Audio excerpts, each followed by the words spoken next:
আমার ছোট্ট ছোট্ট ছাত্রছাত্রীরা, আশা করি তোমরা সবাই ভালো আছো। আজকে আমরা চলে এসেছি ক্লাস 5-এর বাটারফ্লাই বইয়ের নাম্বার 1 লেসন নিয়ে। এখানে আমরা শিখব গান্ধী দ্য মহাত্মা এই সম্পর্কে সকল কিছু, টোটাল জিনিসটা শিখব, ভালো করে বাংলাটা জানবো, আর অল অ্যাক্টিভিটিস, যা যা অ্যাক্টিভিটিস আছে সেসব অ্যাক্টিভিটিসগুলো আমরা করব। তো আজকের ভিডিওটি যদি ভালো লাগে লাইক কমেন্ট শেয়ার করবে, চ্যানেল যদি নতুন এসে থাকো চ্যানেলটা অবশ্যই সাবস্ক্রাইব করবে। চলো আজকে পড়াটা শুরু করছি। Lesson 1, Gandhi the Mahatma. Let's begin. চলো শুরু করি। Read the following sentences. নিচে শব্দগুলোকে পড়তে বলেছে, চলো পড়ি আর এর মানেগুলো জানার চেষ্টা করি। We should love all human beings, মানে আমাদের সকল মানুষদের ভালোবাসা উচিত। We must not neglect the old and weak, বৃদ্ধ এবং দুর্বলদের অবহেলা করা উচিত নয়।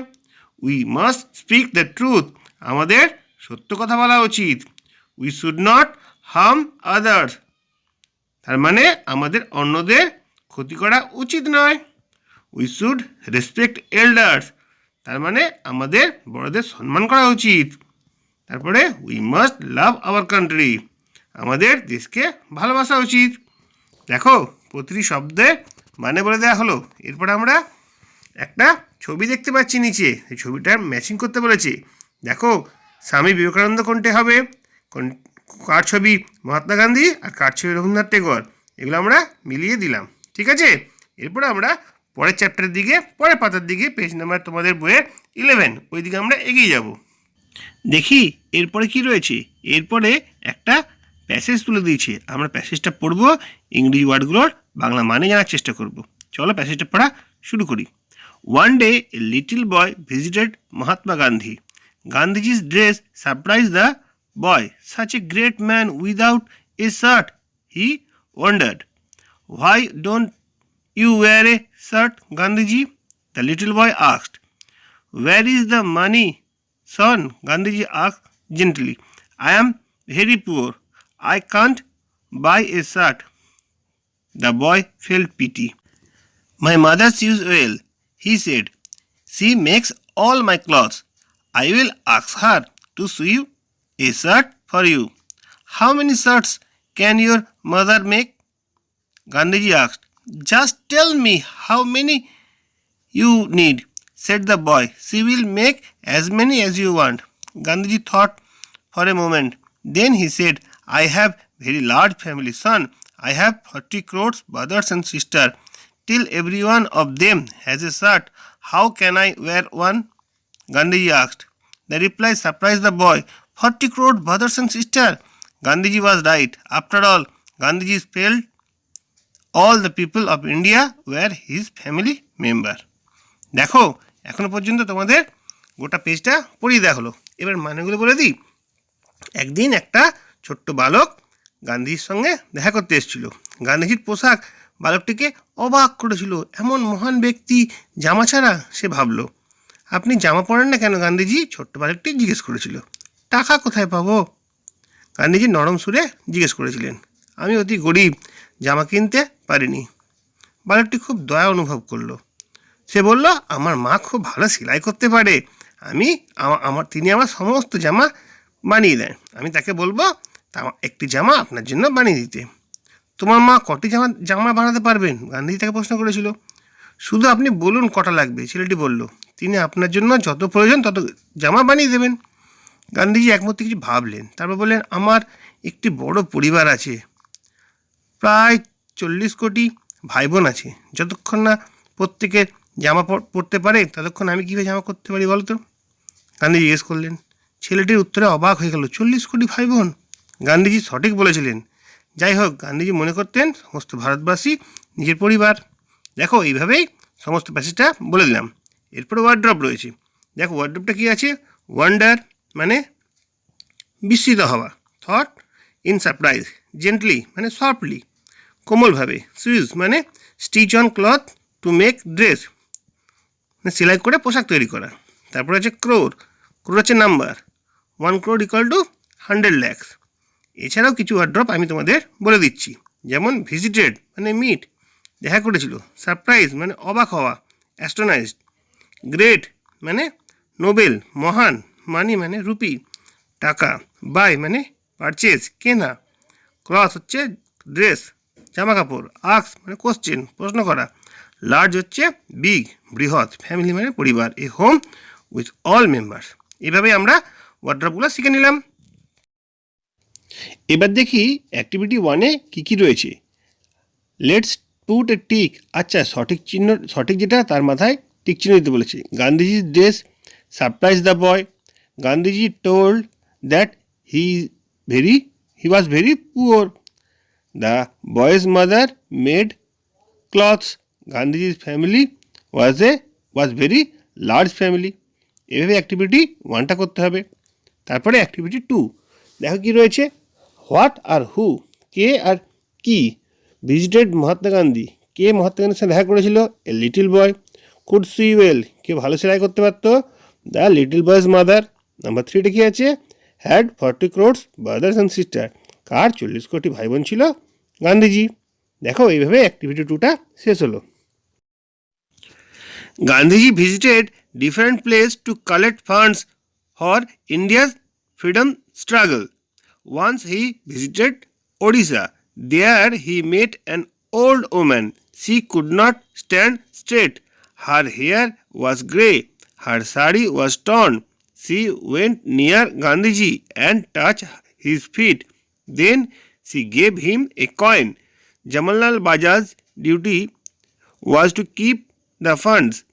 He asked Gandhiji for the coin, but Gandhiji refused. Jawaharlal was surprised. I keep thousands of rupees, Jawaharlal said.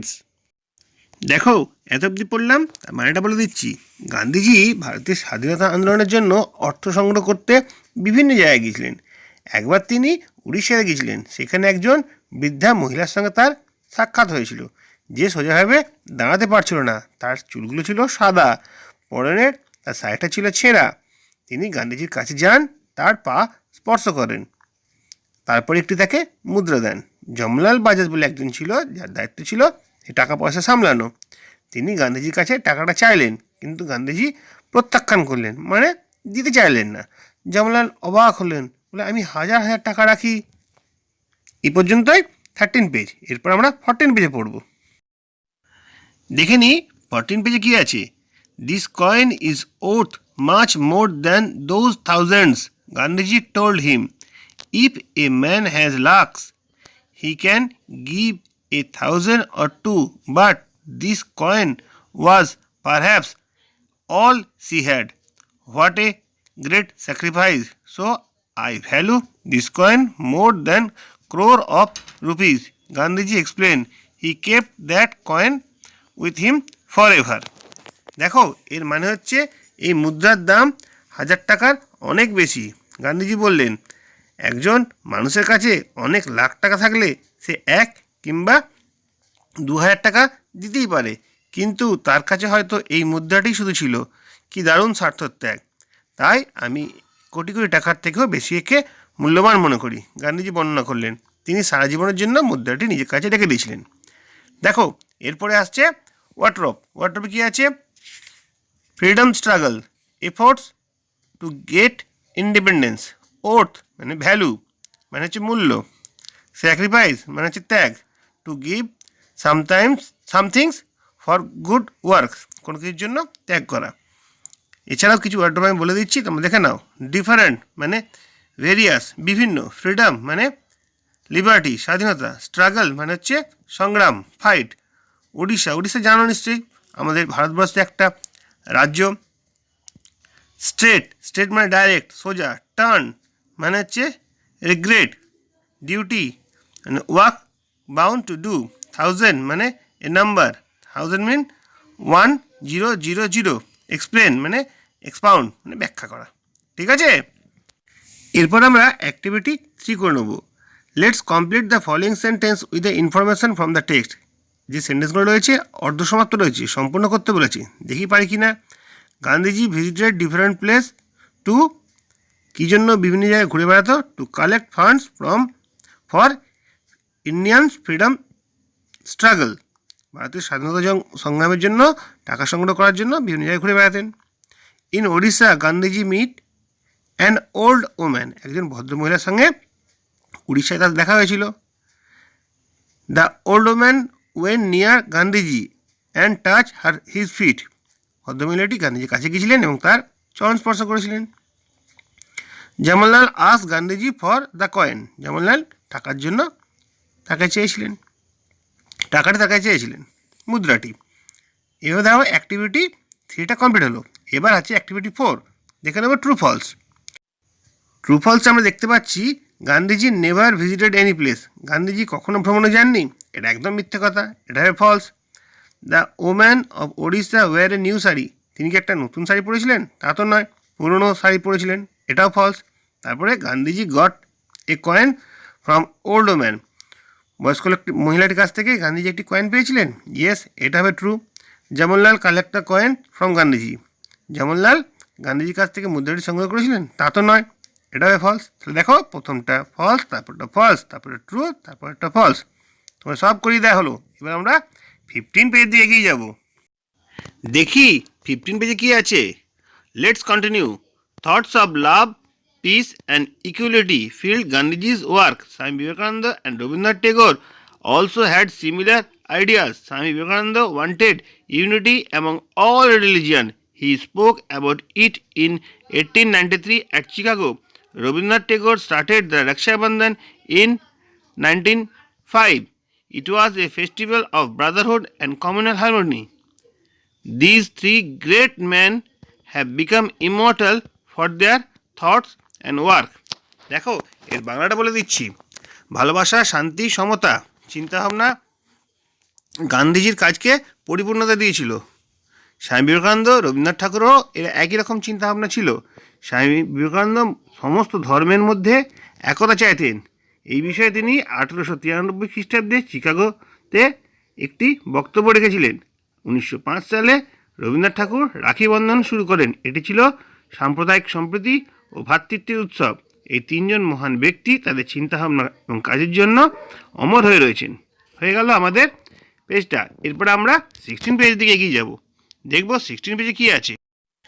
Page number 16-এ প্রথমে দেখতে পাচ্ছি কিছু ওয়ার্ড্রপ রয়েছে। কমিউনাল হারমোনি, গুড রিলেশনশিপ এবং পিপল অফ ডিফারেন্ট বিলিভ, সাম্প্রদায়িক সম্প্রীতি অর্থাৎ বিভিন্ন ধর্মমতের বিশ্বাসী মানুষদের মধ্যে সুসম্পর্ক। তারপরে হচ্ছে ইমর্টাল,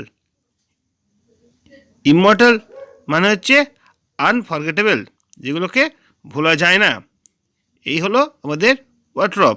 এরপর আমরা অ্যাক্টিভিটি 5-এর দিকে ঢুকে যাই। দেখি অ্যাক্টিভিটি 5-এ কী আছে। Mention the ideas that fill Gandhiji's work. Thoughts of love, peace and equality fill Gandhiji's work, এটা হবে অ্যান্সার। নাম্বার বি এর অ্যান্সারটি কী হবে। What did Swami Vivekananda speak about the unity of all religion, কোথায় তিনি সমস্ত ধর্মের সমন্বয় সম্পর্কে ভাষণ দিয়েছিলেন। At Chicago in 1893, Swami Vivekananda spoke about unity of all religion at Chicago in 1893। তারপরে আছে কি নাম্বার সিটা, who started the Rakshabandhan as a festival of Brotherhood. Rabindranath Tagore started the Rakshabandhan in 1905 as a festival of Brotherhood. How did three men become immortal? The three men became immortal for their noble thoughts and great work for India and her people. এভাবেই আমরা activity 5টা শেষ করব। এরপর আমরা activity 6-এর দিকে চলে যাব। তোমরা দেখতে পাচ্ছ অ্যাক্টিভিটি 6-এ কী বলেছে, পাংচুয়েশন প্রয়োগ করতে বলেছে। তার মানে comma, full stop, asking mark, inverted comma এগুলো বসাতে বলেছে। ধরো আমি শুরু করে দিচ্ছি, তোমাদের একটুখানি সাহায্য হবে। দেখো, one day a man went to the market, এখানে একটা ফুল স্টপ হবে।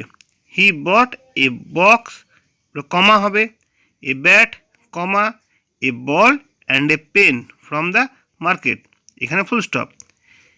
His bag become heavy, full stop. Do you know what he did then, এখানে একটা asking mark. He said to a horse, comma, inverted comma, please share my load, full stop. It is too heavy for me, full stop, inverted comma close.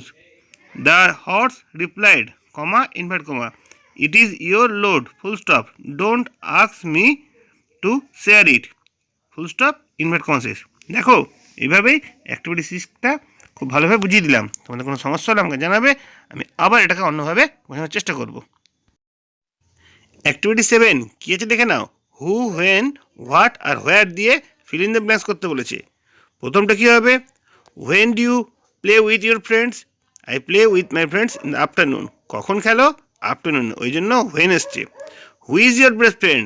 Ramen is my best friend. কে তোমার ভালো বন্ধু? রমেন। এখানে who হবে। Where will you go to summer vacation? We shall go to Darjeeling in the summer vacation. এখানে হবে where. আর what do you have your tiffin? I had bread in my tiffin. এটা হবে হোয়াট। ভালো করে তোমরা বুঝো, কে, কখন, কি আর কোথায়, এই দিয়েই শূন্যস্থানটা পূরণ করা হলো। আশা করি কোনো সমস্যা হবে না। এরপর আমরা নেক্সট অ্যাক্টিভিটির দিকে চলে যাব। দেখো অ্যাক্টিভিটি 8 কি বলেছে? সাবজেক্ট আর প্রেডিকেট। তোমরা আগেই করেছো, তবু আর একবার বলে দিই কী অ্যান্সারটা হবে। যার সম্পর্কে বলা হয় সেটা হচ্ছে সাবজেক্ট, আর সাবজেক্ট সম্পর্কে যা বলা হয় সেটা হচ্ছে প্রেডিকেট।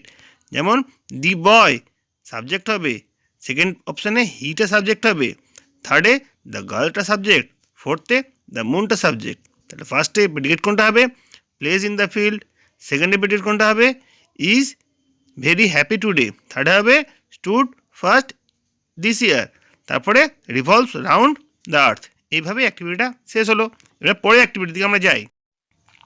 দেখি অ্যাক্টিভিটি 9টা কী আছে। ও খুব সোজা আছে, এ আর অ্যান বসাতে বলেছে। দেখো এগুলো অনেক দিন ধরে তোমরা শিখছো, একদম ভুল হওয়া উচিত নয়। আমি তোমাদের একটুখানি হেল্প করে দিচ্ছি। কী হবে দেখো, প্রথমটা কী আছে?